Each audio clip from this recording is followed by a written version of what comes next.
Hello and welcome. इस video में हम सेकंड चैप्टर करेंगे बहुपद, क्लास 10th मैथ्स। अब देखो, बहुपद क्लास 9th में भी था आपका और क्लास 10th में भी है, तो क्लास 9th के बहुपद से इसमें थोड़ा एडवांस है। तो मैं इस वीडियो में आपको थोड़ा सा पहले एक बेसिक इंट्रोडक्शन दूंगा बहुपद का, और उसके बाद में पूरा आपको ये चैप्टर समझाऊंगा। तो बेसिकली इस वीडियो को देखने के बाद आपको इस चैप्टर का पूरा आइडिया हो जाएगा, और साथ ही इस चैप्टर के बहुत सारे हम एग्जाम्पल्स भी करेंगे। तो शुरू करते हैं।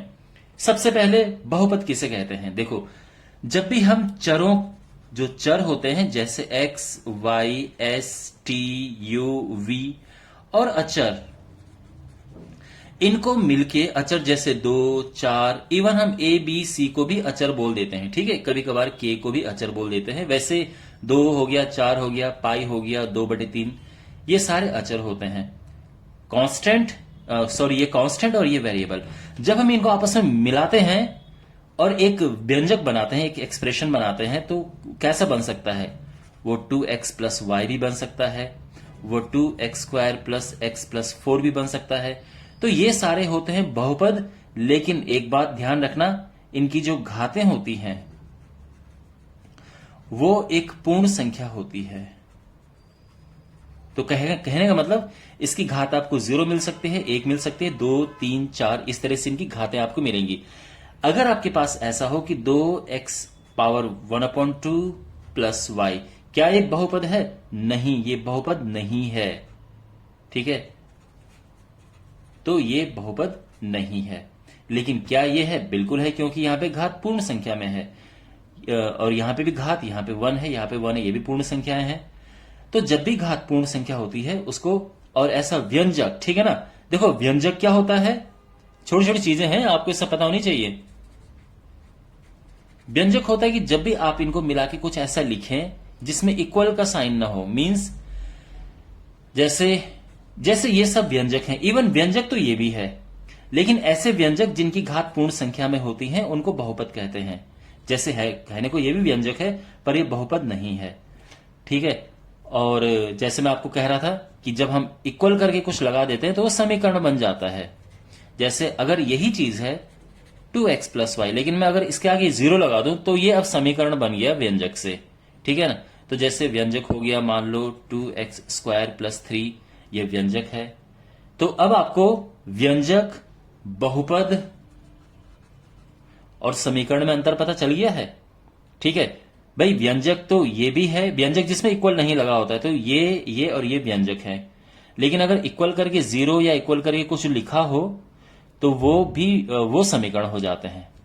अच्छा, अब इसका मतलब ये नहीं है कि अगर मैं कहीं पे ऐसा लिखूं px बराबर 2x प्लस 3, तो आप ये कहो कि सर आपने तो इक्वल लगा दिया, ये तो समीकरण हो गया। नहीं, ये समीकरण नहीं है, ये तो बस इसका नाम है। ये कह सकते हो कि ये जो बहुपद है उसके लिए px लिखा गया है, इक्वल नहीं है। अगर मैं इसके आगे कुछ लगा दूं तब जाके ये समीकरण बन गया, लेकिन ये एक बहुपद है। ठीक है ना। तो मैं उम्मीद करता हूं कि आपको बहुपद समझ आ गया होगा। बहुपद अलग अलग तरह के होते हैं। एक है, सबसे पहले अगर हम बात करें तो रैखिक बहुपद क्या होता है? तो रैखिक होता है जब घात 1 होती है, जब घात 1 होती है, डिग्री 1 होती है। जैसे 2x प्लस 3, ये क्या है? एक रैखिक बहुपद है। x plus Y plus Z, ये भी रैखिक है क्योंकि घात तो इसमें 1 1 1 है, चाहे कुछ भी हो। ठीक है, तो ये सारे रैखिक बहुपद हैं। अगर हमारे पास घात 2 है तो उसको हम कह देते हैं द्विघात, क्वाड्रेटिक। तो द्विघात बहुपद यानी x² प्लस वाई, ये द्विघात है। ठीक है ना। x² प्लस x प्लस 3, ये द्विघात है क्योंकि सबसे बड़ी घात 2 है। और एक और है, इसको कहते हैं अचर बहुपद। तो अचर बहुपद होता है जिसमें अचर ही होते हैं, चर होते ही नहीं है, और इसकी घात जो होती है वो 0 होती है। यानी अगर मैं बात करूं, केवल अगर कहीं पे लिखा है 5, तो ये एक अचर बहुपद है। अगर केवल कहीं पे लिखा है पाई, तो ये भी एक अचर बहुपद है। तो अचर बहुपद समझ आ गया। ठीक है, और एक फाइनली होता है शून्य बहुपद। तो शून्य बहुपद होता है शून्य। अगर कोई पूछे कि शून्य बहुपद की घात क्या होती है, तो इसकी घात होती है, इसकी घात हम कहते हैं नॉट डिफाइंड, यानी हिंदी में कहें तो परिभाषित नहीं। और ये बहुत इंपॉर्टेंट क्वेश्चन है। तो क्वेश्चन आपके पास आते हैं कि शून्य बहुपद की घात बताओ, तो आप बोलोगे इसकी घात परिभाषित नहीं होती है। अचर बहुपद की घात बताओ, इसकी घात 0 होती है।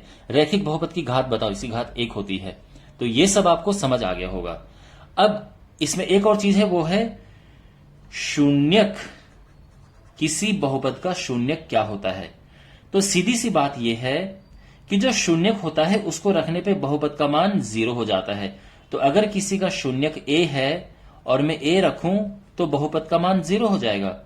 किसी बहुपद का शून्यक अगर 2 है तो मैं अगर 2 रखूं तो बहुपद का मान 0 हो जाना चाहिए। तो मैं ये कहूंगा कि उसका शून्यक 2 है। एग्जाम्पल के लिए, बिल्कुल चिंता करने की जरूरत नहीं है, आपको आराम से सिखाया जाएगा। अगर मैं कहूं x-2, इसका क्या बहुपद है? इसका क्या शून्यक है? आप जानते हैं कि अगर आप यहां 2 रख देंगे तो 2 से 2 कट जाएगा, ठीक है ना। तो इसको निकालने का तरीका यह है कि इसको रखो 0 और x = 2 आ गया, 2 इधर चला गया, तो इसका शून्यक हो गया 2। तो कहने का मतलब यह है कि अगर आप 2 यहां रखोगे तो 0 आ जाएगा। तो शून्यक क्या होता है? यानी अगर मैं एक और आपको बताता हूं, अगर मेरे पास कोई बहुपद है x² - 1, ठीक है, और क्वेश्चन ये है कि इसका शून्य क्या है, अगर ये पूछा हो तो देखो हमें क्या करना है, इसको हम 0 रख देंगे तो x² = 1 आ जाएगा, ठीक है, 1 इस तरफ चला जाएगा और x क्या आ जाएगा, इसको सॉल्व करके +-1, एक तो 1 आएगा, दूसरा -1 आएगा, ये दोनों इसके शून्यक हो गए। यानी अगर आप यहां 1 रख दोगे तो ये 0 आ जाएगा। देखो 1 का स्क्वायर 1 होता है, -1 ये 0 आ गया। तो यहां पे ये इसके शून्यक हैं। तो ये सारा बेसिक था और ये सारा आपको अब आगे पढ़ने के लिए आना जरूरी था। तो मैं उम्मीद करता हूं आपको समझ आया होगा। अब बढ़ते हैं आगे। अब आगे इसमें आपके पास कुछ और है। देखो हमारे पास ये जो एक प्लेन है, कार्टेशियन प्लेन है, इसमें ये x होता है, ये 0 है, ये x' है, ये y है, ये y' है। कोई भी समीकरण जो होता है, अगर मैं लिखूं कि 2x + y सॉरी ये बहुपद की बात कर रहा हूं मैं, ठीक है ना, कोई बहुपद है मान लो, तो 2x + y, उसको हम यहां पे ड्रॉ कर सकते हैं, चाहे ऐसे ड्रॉ करें चाहे ऐसे ड्रॉ करें। आप समझ रहे हो? अगर मैं लिख रहा हूं x² + x + 1, तो हो सकता है कि मैं इसको ऐसे ड्रॉ करूं या इसको ऐसे ड्रॉ करूं। तो कहने का मतलब यह है कि कोई भी जो आप बहुपद लिखते हैं उसको हम ग्राफ में ड्रॉ कर सकते हैं। आपने 9th क्लास में पढ़ा होगा कि जब हमारे पास x + y = 10 है मान लो, तो वो ग्राफ में हम कैसे ड्रॉ करते हैं, एक लाइन इस तरह से बन जाती है, ठीक है। और तो कहने का मतलब यह है कि जो ये चीजें हैं इनको हम ग्राफ में ड्रॉ कर सकते हैं। लेकिन जो मैं सिखाने आपको जा रहा हूं वो ये है कि अगर ये पूछा हो कि इसमें कितने शून्यक हैं,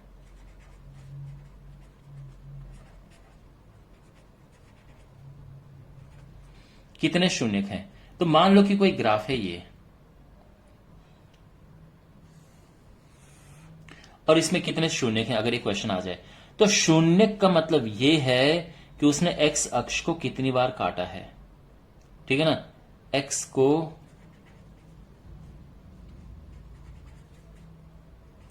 कितनी बार काटा है या टच किया है, स्पर्श किया है।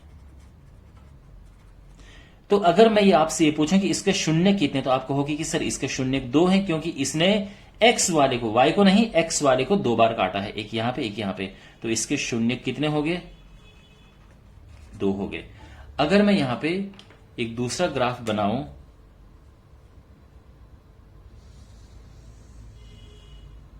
इसके शून्य कितने, तो बताओ इसने x अक्ष को कितनी बार काटा।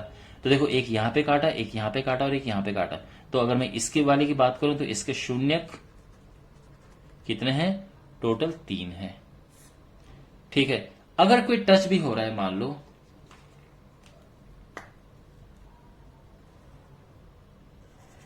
और ये पूछा कि उसके शून्य कितने हैं। तो देखो यहां पे टच हो रहा है ना, और केवल एक बार टच हो रहा है, तो इसके शून्य है 1। आपको समझ आ गया? तो ये ध्यान रखना, आपकी जो पहली एक्सरसाइज है उसको सॉल्व करने में हेल्प करेगा, और वो एक्सरसाइज आप 30 सेकंड के अंदर सॉल्व कर दोगे। ठीक है? तो अब आपके मन में अगर ये प्रश्न होगा कि सर हम इसको शून्य कैसे बोल सकते हैं, तो माय डियर मैंने आपको क्या बताया था कि अगर हमारे पास कोई पॉलिनोमियल है, अगर x की वैल्यू रखे ये 0 आ रहा है, तो हम उसको कहेंगे कि इसका शून्यक है। ठीक है? तो 0 क्या आना चाहिए? y0 आना चाहिए। y एक्सिस, इसको y एक्सिस पर रखते हैं, ये px भी है। तो देखो आप जानते हैं कि जब जब ये x को कट करेगा तब तब y 0 होता है। ठीक है ना? क्यों? क्योंकि x अक्ष पे y 0 होता है, तो जब जब x को कट कर रहा है तब तब y 0 आ रहा है, यानी उतने बारी हमें 0 मिल रहे हैं। ठीक है ना? समझ आ रहा है बात? तो अगर मैं ये कहूं आपसे कि एक प्रॉपर मान लो कि ग्राफ पेपर है, 0 1 2 3 -1 -2 -3, अगर कोई लाइन इस तरह से जा रही है,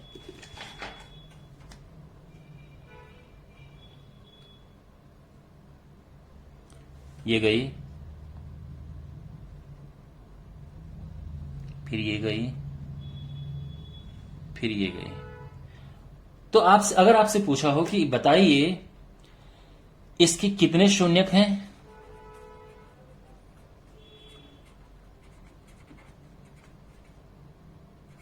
और कौन कौन से शून्यक हैं,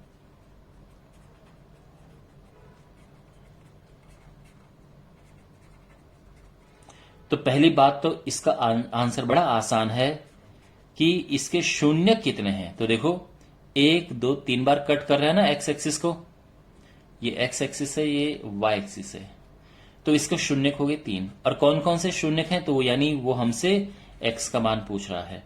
तो देखो एक तो x2 है, दूसरा -1 है, तीसरा -3 है, तो ये 3 शून्यक है। ठीक है? कितने हैं? 3 हैं। और कौन कौन से हैं? ये हैं। यानी x बराबर 2 पे y 0 हो रहा है, x बराबर -1 पे भी इस बहुपद का मान, जो भी ये समीकरण है, ये ये जो भी बहुपद है वो 0 हो रहा है, और x बराबर ये 2 पे भी ये 0 हो रहा है।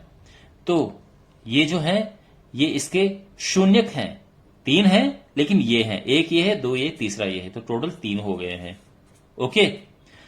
अच्छा, अब ये और ये जो मैंने आपको बताया है, इससे आप पहली एक्सरसाइज आराम से सॉल्व कर सकते हैं। हाँ, अगर आपके पास कोई सीधे यहीं से ऊपर चला गया और ऐसे पूछा जाए कि इसके शून्यक बताओ, तो इसका कोई भी शून्यक नहीं है, कोई शून्यक नहीं है। क्यों नहीं है? क्योंकि ये x को तो कट ही नहीं कर रहा, तो y तो 0 आएगा ही नहीं कभी, तो इसका कोई शून्यक नहीं है। ठीक है ना? तो मैं उम्मीद करता हूं ये आपको समझ आ गया होगा। अब हम इसका जो दूसरा है उस पे आते हैं। देखो यहां पे हमारे पास अगर कोई क्वाड्रेटिक पॉलिनोमियल है, यानी द्विघात बहुपद है, तो इसके बारे में काफी डिटेल में है। तो द्विघात बहुपद, अब ये ढंग से समझो ये चीजें जो अब मैं लिख रहा हूं। अगर मैं लिखूं x² प्लस 3x प्लस 4, चलो यहां पे मैं 2 लगा देता हूं, ये एक द्विघात बहुपद है। अगर आप इसकी तुलना करो किससे? ax² plus bx plus c से, तो आपको मिलेगा, क्या मिलेगा? a2 है, b3 है और c4 है। a2 है, b3 है, c4 है, मिल गया ना abc। ओके, तो हम इसको कहते हैं इनके गुणांक।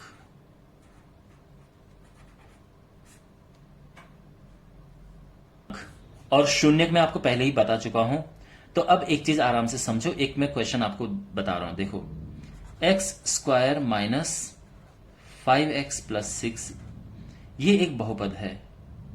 अब इस बहुपद के हमें बताना है शून्यक, तो इसके शून्यक क्या होंगे? तो शून्यक का मतलब यानी इसके हल क्या होंगे? सीधी सी बात है कि x की वैल्यू क्या होगी, आसान भाषा में ये समझो।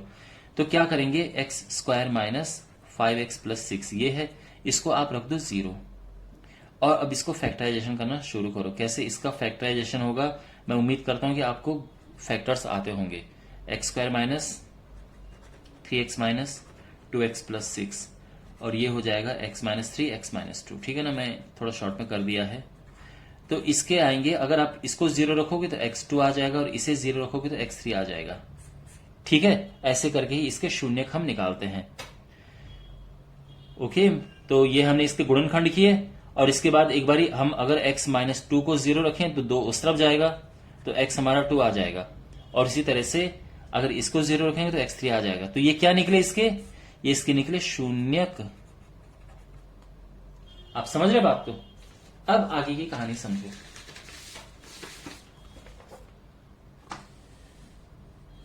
मैं इसी को कंटिन्यू कर रहा हूं। देखो यहां पे है x square minus 5x plus 6। ठीक है, यहां पे जैसे मैं आपको कह रहा था, अगर मैं ये लिखूं कि A X square plus B X plus C, तो ए क्या होगा, देखो ए इसका कॉफिशिएंट जो कि 1 है, बी क्या होगा जो कि इसका कॉफिशिएंट -5 है, गुणांक। ठीक है, और सी ये है 6। एबीसी समझ आ गया? अच्छा, तो यहां पे आप एक चीज नोटिस करो, अगर मैं यहां पे इन दोनों को प्लस करता हूं, किन दोनों को, जो मेरी ये दो वैल्यू आई हैं, ठीक है, एक 2 है एक 3, इनको प्लस करता हूं और साथ में यहां पे देखो माइनस करके ये करता हूं, तो आप पाओगे कि ये दोनों इक्वल हैं, यानी ये भी 5 आ रहा है और ये कट के भी 5 आ रहा है।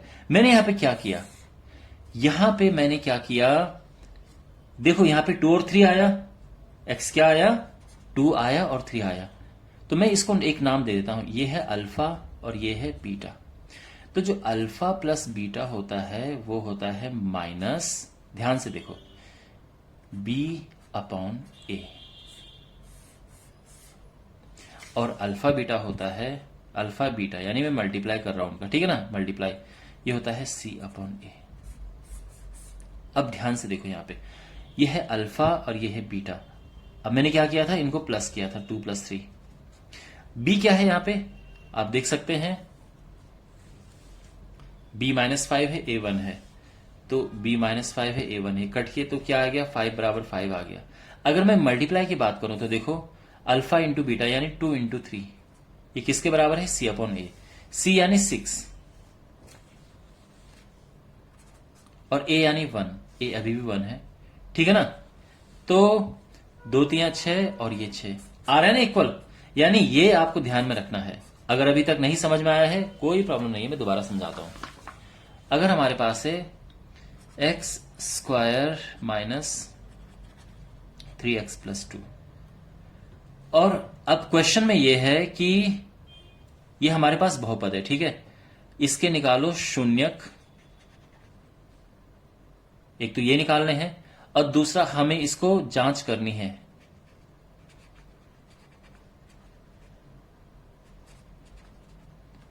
यानी जो हमने अभी किया वही दोबारा करना है। तो शून्यक निकालने के लिए हम क्या करते हैं, देखो x square minus 2x plus 3, इसको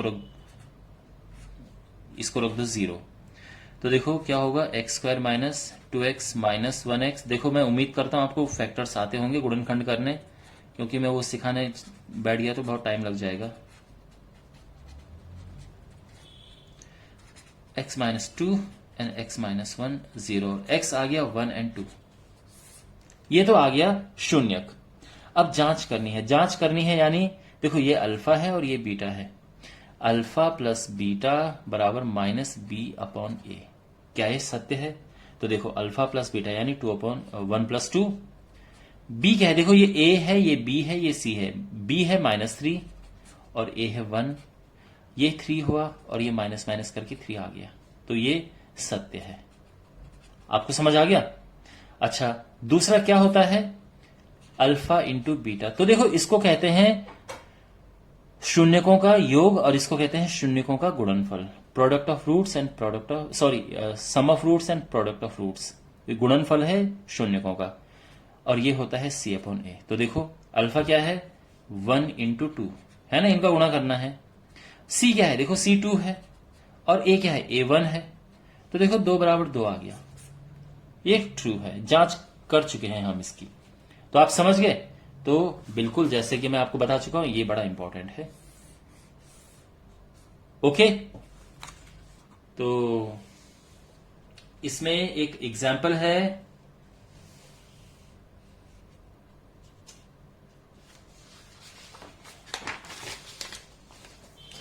एक एग्जाम्पल है इसमें, एग्जाम्पल 2 है ये। X square plus 7x plus 10, इसके शून्यक निकालने हैं और जांच करनी है शून्यकों और गुणांकों के बीच का जो संबंध है।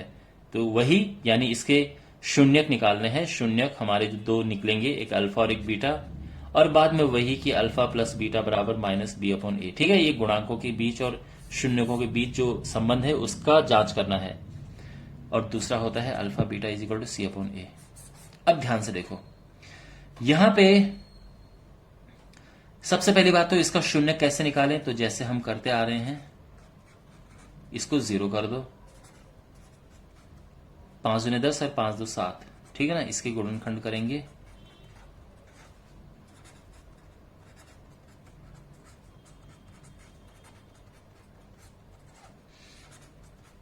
x plus 5 x plus 2 0। तो एक तो x प्लस 5 0 रखेंगे तो x आ जाएगा -5, और एक x प्लस 2 0 रखेंगे तो x आ जाएगा -2। तो ये हो गया अल्फा और ये हो गया बीटा। यहां तक कोई दिक्कत समझने में? अब इसके बाद आगे देखो, इसके बाद हमें जांच करनी है। तो जांच कैसे करनी है, देखो सबसे पहले तो x square plus 7x plus 10 को हम तुलना करेंगे X square plus B X plus C से। तो इससे a निकलेगा 1, b है 7 और c है 10। ठीक है, अब हमें यहां पे जो इसके गुणांक हैं, क्लियर नहीं दिख रहा, तो ये जो a है ये आ गया 1, b आ गया 7 और c है 10। अब हमें इसका जांच करना है। तो देखो अल्फा प्लस बीटा बराबर minus B upon A. Alpha क्या है, ये -5 प्लस बीटा है -2, बी माइनस बी अपॉन ए, बी यानी 7 और ए यानी 1। -5 -2 बराबर -7, यानी -7 बराबर -7, ये सत्य है। साथ में इसका जो प्रोडक्ट है वो भी करना है हमें, यानी कौन सा, alpha beta is equal to C upon A. Alpha क्या है -5, बीटा क्या है -2, सी क्या है 10 है ना, ए क्या है 1। तो ये हो जाएगा 10 इज इक्वल टू 10, सत्य है ये। और ऑलराइट, तो आई होप आपको ये आइडिया लग गया होगा। अब इसके बाद एक और चीज यहीं पे कर देता हूं मैं, क्योंकि बहुत छोटी है। देखो अगर आपके पास शून्यकों की जो शून्यक है उनका योग दिया है, कुछ दिया है, ठीक है ना, और इनका गुणनफल दिया है, तो आप समीकरण लिख सकते हो, आप इसका बहुपद लिख सकते हो। तो बहुपद क्या होगा, x square minus alpha plus beta x plus alpha beta. ये ध्यान रखना, यानी शून्यकों का योगफल और यहां पे शून्यकों का गुणनफल है, ये है।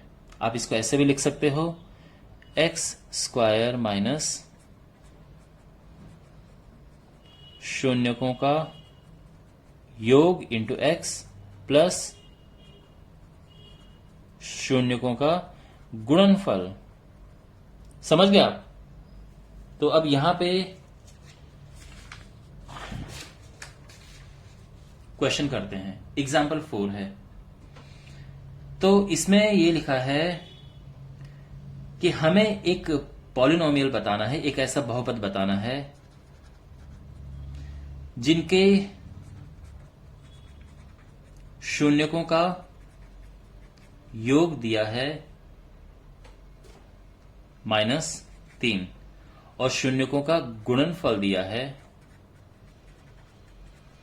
2। हमें ऐसा बहुपद बनाना है। तो देखो बहुपद क्या होता है, एक्स स्क्वायर माइनस शून्यकों का योग इंटू एक्स प्लस शून्यकों का गुणनफल। शून्यकों का योग यानी इनका योग -3 + 2 इंटू एक्स। शून्यकों का गुणनफल यानी इनका गुणनफल -3 इंटू 2।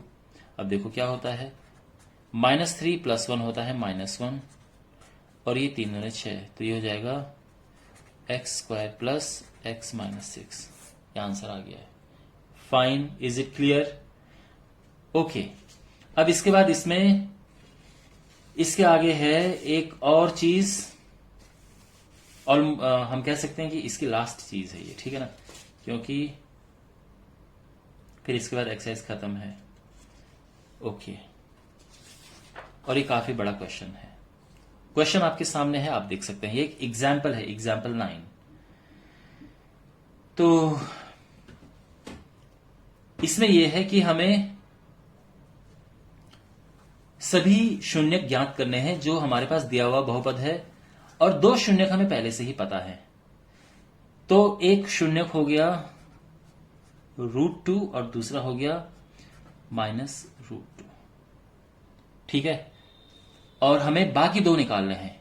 अब आप बोलोगे सर आपको कैसे पता बाकी 2 निकालने हैं? क्योंकि बहुत इंपॉर्टेंट बात बताने जा रहा हूं, उसको ठीक से सुनो। देखो,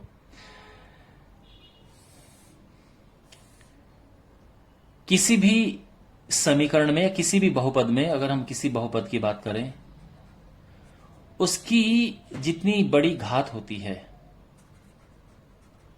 उतने ही उसके शून्यक होते हैं। अगर मैं बात करूं x + 1, इसकी घात कितनी है? 1 है। इसका शून्यक भी कितना होगा? 1 ही होगा। x² प्लस 4x + 3, इसकी घात कितनी है? 2 है। इसके शून्यक कितने होंगे? वो भी 2 होंगे, ठीक है। तो x के इसमें 2 मान निकलेंगे, इसमें x का 1 मान निकलेगा। x³ plus 4x plus 4 plus, चलो ये है, मान लो इसकी कितने घात है? 3 है, तो इसके शून्यक भी 3 होंगे, तो x के इसमें 3 मान निकलेंगे। इसी तरह से जो हमारे पास ये है, इसमें आप देख सकते हैं x की घात 4 है, सबसे बड़ी, तो इसके 4 मान निकलेंगे। 2 उन्होंने पहले ही दिए हैं और हमें 2 और ज्ञात करने हैं। यहां तक कहानी समझ आ गई? अब देखो, ये दोनों इसके शून्यक हैं, क्वेश्चन में ही लिखा है। अगर ये शून्यक है तो x में से ये माइनस करो, तो इसका एक गुणनखंड है। इसके साथ ही x में से इसे माइनस करो तो माइनस माइनस का प्लस हो जाएगा, ये भी इसका एक गुणनखंड है। अगर आप इन दोनों को मल्टीप्लाई करो तो x - √2 एंड x + √2, ये इसका एक गुणनखंड है। और इसको वापस, इसको जब a + b a - b करोगे तो a² - b², तो इसका ये एक गुणनखंड है, ठीक है ना। तो कहने का मतलब ये है कि x² - 2 जो ये दिया हुआ बहुपद है उसका गुणनखंड है, ठीक है। अब बाकी 2 कैसे निकले? तो उसका एक तरीका है, देखो हम क्या करेंगे, 2x4 - 3x³ - 3x² plus 6x - 2, इसको हम डिवाइड करेंगे, भाग देंगे किससे? इससे, x² - 2, ठीक है। इस ऐसा करने से हमें बाकी 2 मिल जाएंगे।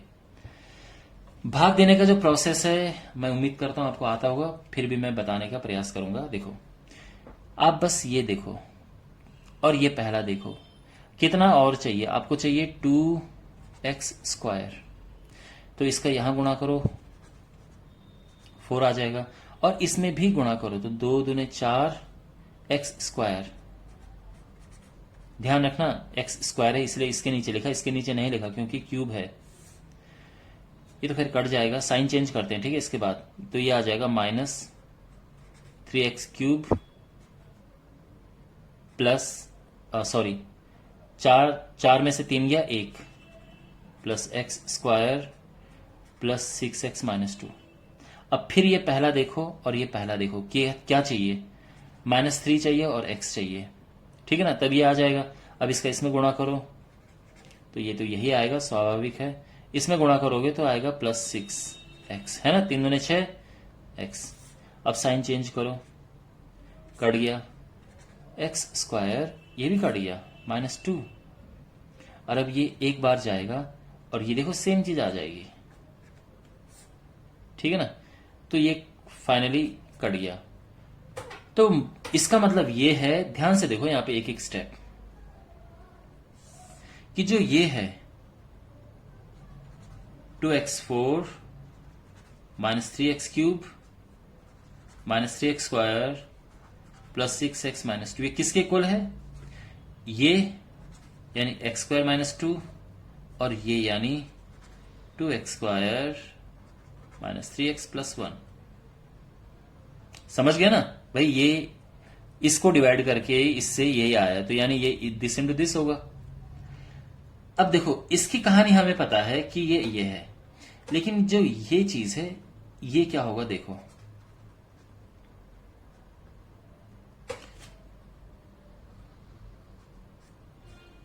हमें इसके अलग से गुणनखंड करने होंगे। 2x² -3x + 1,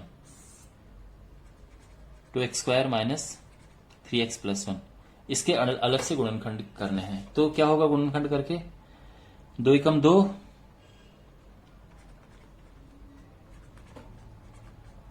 ये आ गया, 2x कॉमन लिया तो ये आ गया x -1, -1 कॉमन लिया x -1, तो ये हो जाएगा 2x -1 और x -1, ठीक है ना। तो यहां पे आया 2x -1 और x -1। ओके, यहां तो कोई प्रॉब्लम समझने में।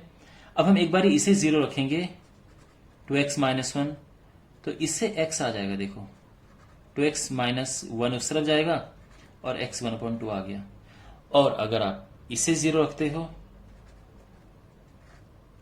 तो x 1 आ जाएगा उस तरफ जाके। तो इसका मतलब क्या है कि देखो इसके बाकी शून्यक जो हैं वो 1/2 यानी ये है और 1 है, ठीक है। और ये तो पहले से ही थे इसके, तो इस तरह से इसके चारों शून्यक हैं, लेकिन पूछा है कि बाकी दो बताओ, तो बाकी दो ये हैं। ओके, वेल माय डियर, इसी के साथ मैंने चैप्टर का आपको एक ओवरऑल इंट्रोडक्शन दे दिया है। मैं उम्मीद करता हूं कि आपको ये चैप्टर समझ आ गया होगा, और अब मिलते हैं अगले वीडियो में। Thanks for watching, take care.